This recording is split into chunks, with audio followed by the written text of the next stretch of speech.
Uni-junction transistor. Now, uni-junction transistors, they fall under the category of solid-state devices whose working actually depends on the phenomenon of avalanche breakdown. इसके अंदर में बहुत सारे आते हैं, like uni junction transistor, silicon controlled rectifier, triac, diac, silicon controlled switch. तो इनको in general इस कैटेगरी को हम लोग थायरिस्टर के नाम से, ये जो ग्रुप जो है इसको थायरिस्टर के नाम से भी जाना जाता है. So but here we will only concentrate as uni junction transistor. We will talk about the construction of uni junction transistor, but let us first see this. What is this all about? Let us first analyze the diagram, etc. So you can see the diagram here. An N-type bar is taken. ठीक है? It is an N-type bar, or which is lightly doped. और ये lightly doped है और उसके ऊपर एक heavily doped P type material से इसको अलॉय किया गया है. It is alloyed to its one side, एक साइड में इसको अलॉय कर दिया गया.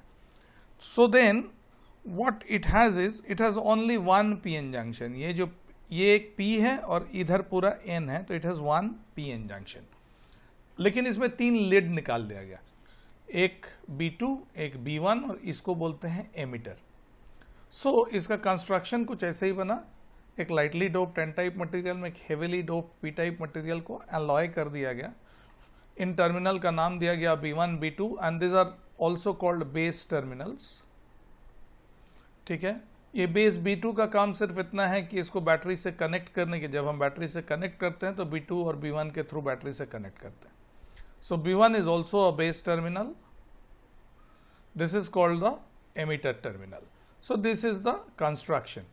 इसका सर्किट सिंबल कुछ ऐसे है, B2 base, B1 base and emitter this. ठीक है, सो दिस इज द एमिटर. इसको कुछ इस तरह से emitter leg is drawn at an angle. ये इसलिए एक एंगल से बनाया गया. ठीक है, it is the direction, it shows the direction of the conventional current. Actually conventional current flow करेगा तो एमिटर से होते हुए, यहां से होते हुए, बेस B1 से होते हुए ग्राउंड की ओर फ्लो करेगा. To show that the direction of the conventional current, इसको इस तरह से बनाया गया. Also to make it different from your FETs, also कुछ इस तरह से बनाया गया. So now it is a 3 terminal silicon diode. It has only 1 PN junction and hence the name. It has 3 leads, hence it is different from a diode. Diode में 2 lead होता है. It cannot amplify, hence it is different from a FET. FET can amplify, it cannot amplify. It has the ability to control a large AC power with a small signal. It also exhibits a negative resistance characteristics which makes it useful as an oscillator. So that this we will see कि negative resistance ये कैसे show करता है, that definitely we will see. So इनका actual इसका construction को अगर breakdown करके दिखाएं तो ये क्या है, इसको और अगर हम थोड़ा सा अपने तरीके से ब्रेक डाउन कर लें तो ये जो एन चैनल बार है, दिस इज अ रेजिस्टिव बार. और यहां पे पी से चूंकि डोप किए हैं तो एक पीएन जंक्शन का फॉर्मेशन हुआ है. अब ये जो डोपिंग है, you can C from this diagram, ये थोड़ा सा B2 की ओर है, थोड़ा इधर है. यानी दिस पार्ट, इस पार्ट का जो रेजिस्टेंस है वो इस पार्ट के रेजिस्टेंस से ज्यादा है. सो इसको अगर हम RB1 लिख रहे हैं in this symbol and if this is RB2, so this RB1 जो है ये टोटल रेजिस्टेंस का RB1 जो है, this is approximately equal to 60% of RB1 plus RB2. इन दोनों को मिलाने के बाद उसका 60%, ये थोड़ा ज्यादा इधर, it is doped here towards B2. ये इसमें तो एकदम बीचों बीच दिख रहा है, but in actual reality it is towards this side. ये इस जगह पे बनाया हुआ है. तो दिस RB1 का जो रेजिस्टेंस ये कम है, RB2 का रेजिस्टेंस जो है ये कम है, RB1 का रेजिस्टेंस जो है ये कुछ ज्यादा है. एंड RB1 इज मोर और less equal to 60% of RB1 plus RB2. So this is in general the constructions. तो हम इसमें क्या बोले, एक एमिटर टर्मिनल हुआ और 2 बेस टर्मिनल हुआ. इसका सर्किट डायग्राम, सर्किट सिंबल में इस तरह से इसलिए बनाया गया to show the flow of the conventional current emitter से ये बेस की ओर जा रहा है, ठीक है। नाउ इनका बेनिफिट क्या है कि एक बार अगर इसको ऑन कर दिया गया तो ये तब तक ऑन रहेगा जब तक कि हम यहाँ का पावर सप्लाई, इसमें जो पावर सप्लाई लगाएंगे इसको जब तक हम हटा न लें, या इधर से जो पावर माने इस पूरे डिवाइस को डेड नहीं कर दे जब तक, तब तक ये डिवाइस ऑन रहेगा। So that is the benefit of this, ठीक है। So let us see the construction. और कंस्ट्रक्शन तो हम बता चुके हैं ऐसे भी, बट कंस्ट्रक्शन से अलावा इसका हम लोग देखते हैं कि इसका जो certain parameters are there, certain important parameters are there which are associated with this unijunction transistors. So what are these parameters? So let us talk about the parameters.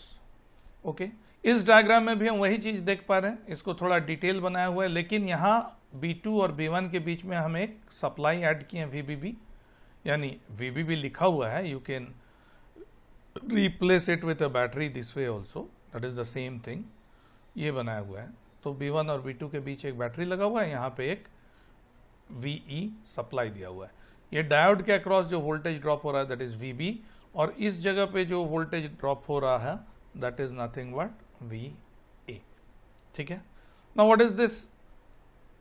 This is this symbol, this is Neeta VBB, ये लिखा हुआ है। So let us talk about all these now. So the first one is called inter-base resistance. Inter-base resistance. This is one parameter. This is denoted by RBB. What is the meaning? ये यहाँ से लेके यहाँ तक जितना resistance हो रहा है बेस, दो बेस के बीच में, that is what is called the inter-base resistance. That means B2 से B1 के बीच का जो रेजिस्टेंस है that is what is, or the total resistance of the silicon bar from one end to the other, जबकि ये terminal open है, इसको खोल दिए, दिस टर्मिनल इधर नहीं है कुछ, तब जो रेजिस्टेंस है that is what is called RBB. तो इसको I can write it as RB2 plus RB1. We can write this as RB2 plus RB1, total resistance of the silicon bar when the emitter circuit is open. In that case, RBB is equal to RB2 plus RB1.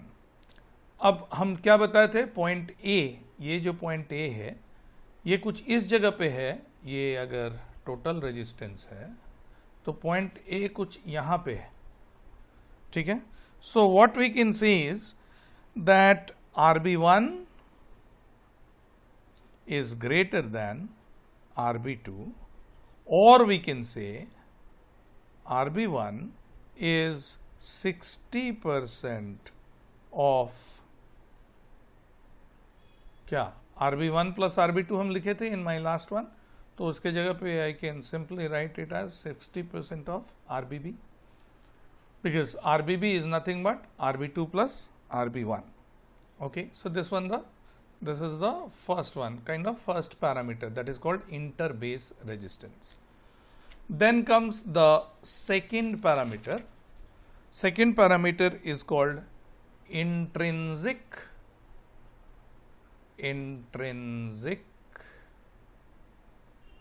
standoff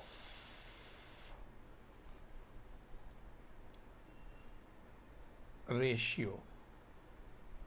Intrinsic standoff ratio, and this is denoted by this.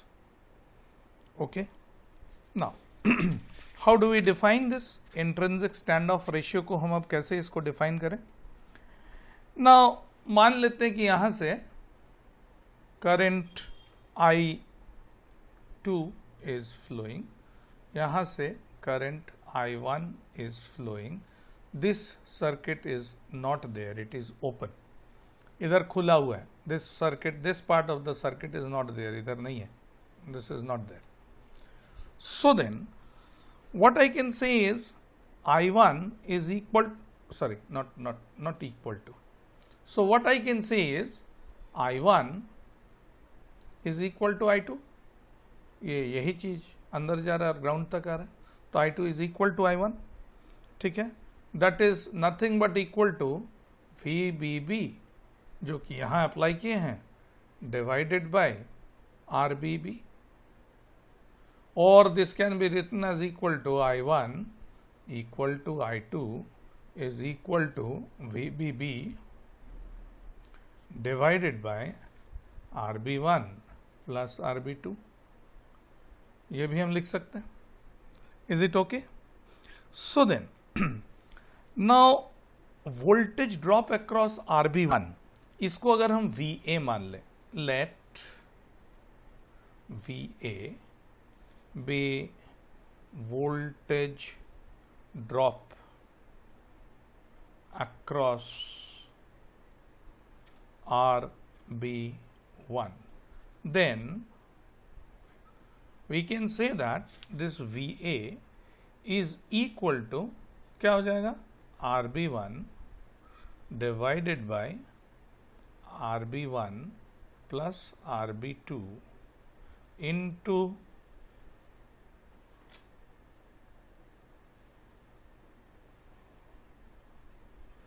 into VBB. Okay, let me delete this part.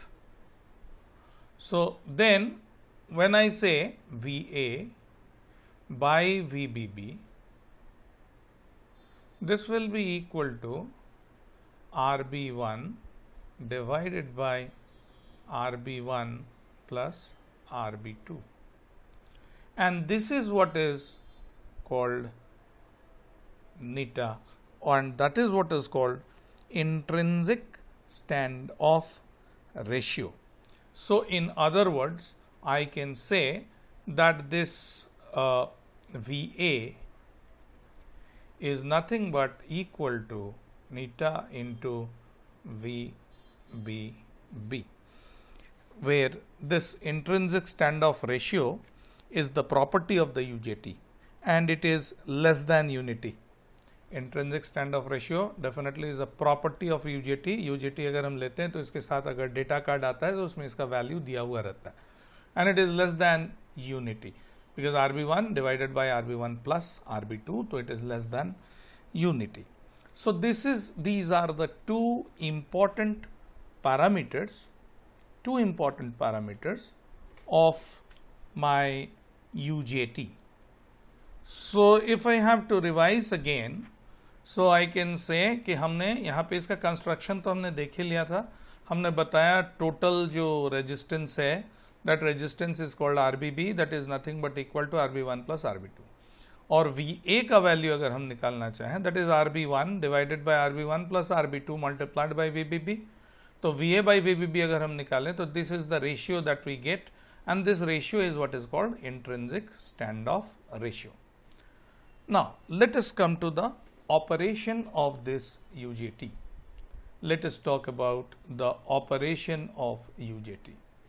Now forget about this part, इसको अभी भी हम भूले हुए हैं, ठीक है, लेकिन मान लेते हैं ये कनेक्टेड है, but this supply is not there, this part is not there. So first step what we do is we apply VBB हम अप्लाई कर दिए.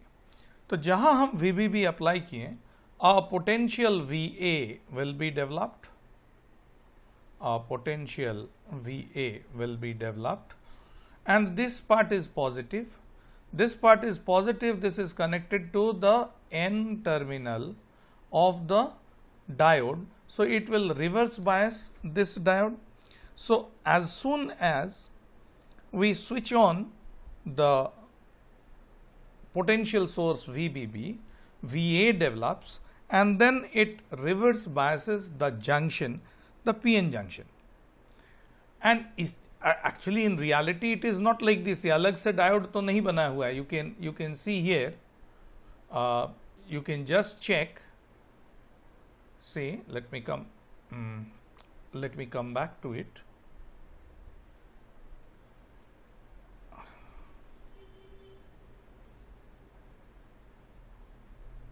Say if we go to this, you can check here. What happens is ये जो P है ये अंदर ही बना हुआ है, अलॉय किया हुआ है, ये अलग से कोई डायोड नहीं लगाया हुआ है इस N चैनल के साथ। So what I mean to say is कि जब हम VBB अप्लाई किए, as soon as I apply VBB, so then what happens is this this end becomes positive and that reverse biases the junction.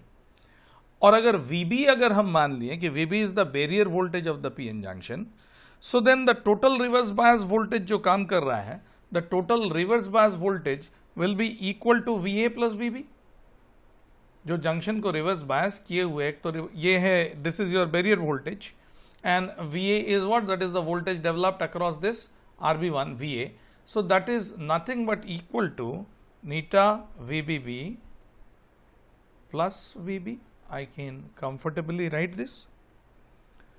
Okay.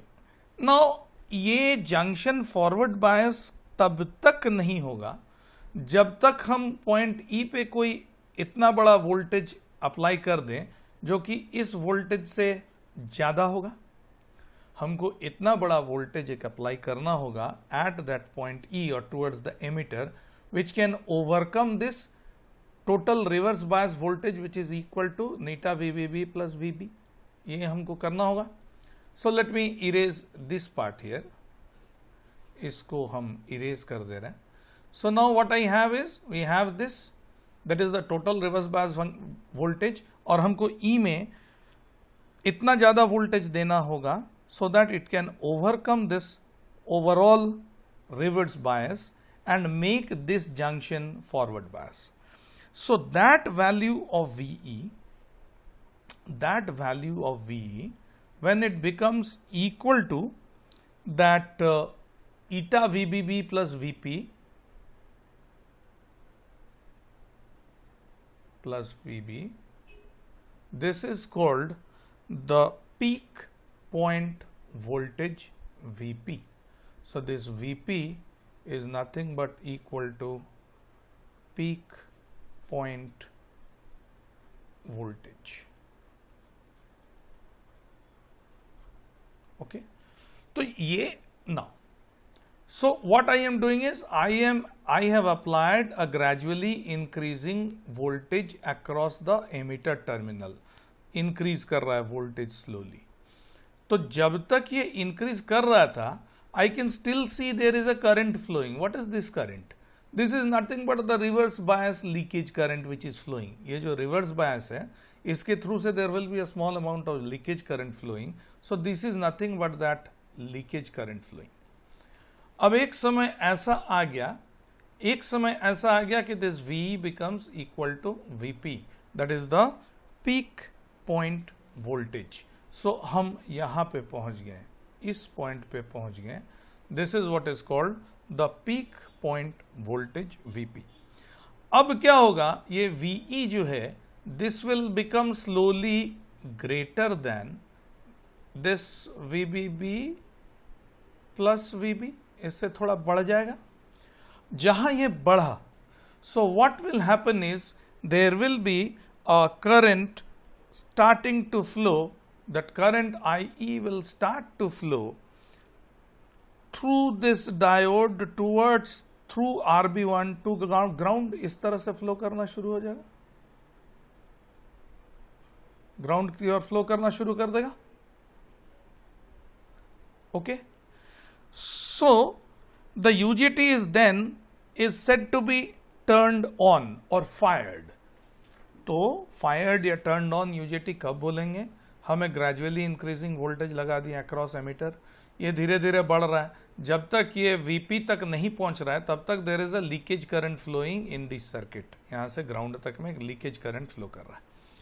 जहां हम VP के ऊपर गए तो ये डायोड अब फॉरवर्ड बायस हो गया। पीक पॉइंट से ऊपर गए तो डायोड फॉरवर्ड बायस्ड हो गया, और फॉरवर्ड बायस जहां हुआ, in that situation we say that the UJT is turned on or the UJT is fired. Now अब चूंकि IE फ्लो कर रहा है थ्रू RB1, ये IE जो है ये यहां RB1 से फ्लो कर रहा है towards ground. So the number of charge carriers is increased, ये तो डायोड है, इसके थ्रू से करंट पास कर रहा है, तो करंट पास कर रहा है, ये करंट इसके थ्रू से पास करेगा। तो इसके थ्रू से जब हम ज्यादा करंट पास करवा रहे हैं, इसका मतलब क्या है कि RB1 का रेजिस्टेंस जो है वो घट जा रहा है। Very interesting point to understand. ये हम उल्टे तरीके से समझा रहे हैं। Try to understand it again.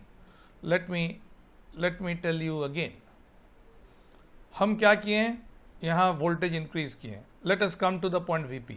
अब हम VP से ऊपर का बात कर रहे हैं, जहां इसका वोल्टेज VP से ज्यादा हो गया, this is forward bias. Forward bias हो गया तो current IE will start flowing because the UJT is turned on, और वो इस तरह से फ्लो करेगा। और इसमें क्या हो रहा है, since this current is added up to that current, अब क्या हो गया, RB1 के थ्रू से करंट ज्यादा जाने लगा, तो RB1 के थ्रू से ज्यादा करंट फ्लो कर रहा है। कहने का मतलब क्या है, the resistance of RB1 is decreasing. Do you understand this? ज्यादा current means resistance is less. ठीक है। So since more and the IE इसके थ्रू से फ्लो करता जा रहा है, फ्लो कर रहा है, सो और ये RB1 के थ्रू से ग्राउंड में आ रहा है, और अभी इसका वैल्यू बढ़ गया, that means the value of RB1 is decreased. इसका मतलब है there is a reduction in the resistance. Now अब नीटा जो है ये भी RB1 पे डिपेंड करता है। This is nothing but RB1 divided by RB1 plus RB2। तो इसका मतलब क्या है, the value of Neeta this also decreases, क्योंकि RB1 डिक्रीज कर रहा है। सिंस RB1 डिक्रीजेस, RB1 क्यों डिक्रीज किया, करंट ज्यादा फ्लो करना शुरू कर दिया, तो RB1 डिक्रीज किया, इसका मतलब this also starts decreasing. Okay, so now you can C in this curve, you can C in this curve, यहां पे क्या है, I have given this is VE, this is nothing but VE। हम VE को बढ़ा रहे थे। I was getting a small reverse bias leakage current, कब तक, जब तक हम पीक पे नहीं पहुंचे। जहां हम पीक पे पहुंच गए, तो पीक पे पहुंचने से क्या हुआ, IE का वैल्यू जो है बढ़ना शुरू हो गया। IE जो है दैट इज डेफिनेटली इंक्रीजिंग, लेकिन I am getting a downward trend here। Downward trend here, इसीलिए डाउनवर्ड ट्रेंड हमको मिल रहा है कि now since this one is increasing, the current is increasing, that means the resistance here is increasing. तो अगर हम एक इस तरह का सर्किट बनाए, this is not a fix circuit, इस केस के लिए इस तरह का सर्किट बनाए और यहां पे एक रेजिस्टेंस लगा दें, तो हम अगर बोल रहे हैं कि इसमें करंट जो है ये बढ़ता जा रहा है, करंट बढ़ता जा रहा है, कहने का मतलब रेजिस्टेंस का वैल्यू जो है वो घटता जा रहा है। रेजिस्टेंस का वैल्यू घटता जाएगा, माने यहाँ पे ड्रॉप जो है, जो भी वोल्टेज ड्रॉप होगा वो भी घटता जाएगा। तो this voltage drop is decreasing, कहने का मतलब क्या है, this is also decreasing. So since we say कि the value of RB1 is decreasing and नीटा depends on RB1, so neta is also decreasing, and since the value of neta is also decreasing, so then the value of VE, ठीक है, this will also decrease, right? Now, तो हम लोग कर क्या रहे हैं actually in reality, again and again, let me tell you, you need to understand this. You need to understand this. I am erasing again everything. यहां हम value बढ़ा रहे हैं, लेकिन इसका मतलब हुआ actually I am increasing, in reality I am increasing the value, physically I am increasing the value of E। यहां से करंट बढ़ता चला जा रहा है, बढ़ता चला जा रहा है मींस करंट अगर बढ़ रहा है, इसका मतलब डेफिनेटली ये रेजिस्टेंस घट रहा है, तभी करंट बढ़ रहा है। दिस रेजिस्टेंस इज डिक्रीजिंग, तो ये रेजिस्टेंस डिक्रीज कर रहा है, तो हम बोलेंगे कि ये भी डिक्रीज कर रहा है उसके साथ साथ। और अगर ये रेजिस्टेंस डिक्रीज कर रहा है, डेफिनेटली द टोटल वैल्यू, और जो वैल्यू हमको दिखेगा, the overall value of V जो हमको दिखेगा, हमको लगेगा कि V भी डिक्रीज कर रहा है। एक्सप्लेन यू राइट नाउ कि क्यों लगेगा कि V डिक्रीज कर रहा है, बिकॉज इसके अक्रॉस वोल्टेज ड्रॉप अगर कम हो रहा है, इस सर्किट के अक्रॉस में अगर वोल्टेज, यहाँ पे अगर वोल्टेज ड्रॉप घट गया, ये अगर डिक्रीज कर गया, इसका मतलब दिस इज ऑल्सो डिक्रीजिंग, लेकिन एक्चुअली हम तो इसको इंक्रीज कर रहे थे। हम करंट को इंक्रीज कर रहे थे, जितना जैसे इंक्रीज करते जा रहे हैं ये करंट उतना ही बढ़ता जा रहा है, उतना ही बढ़ता जा रहा है, और उतना अगर बढ़ता जा रहा है तो इसका मतलब उतना ही ये वैल्यू घटते जा रहा है। तो अपेरेंटली हमको लगेगा कि the value of V will also decrease. तो यही चीज हो रहा है, हम बढ़ा रहे हैं एक्चुअली वी को, but the sins the current is increasing तो वी का वैल्यू हमको लग रहा है कि वो घटते जा रहा है, अपेरेंट वैल्यू वो घटता जा रहा है।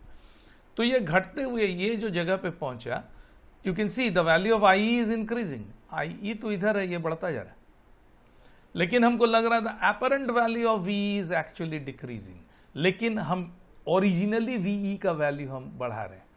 तो this is what is called the negative resistance.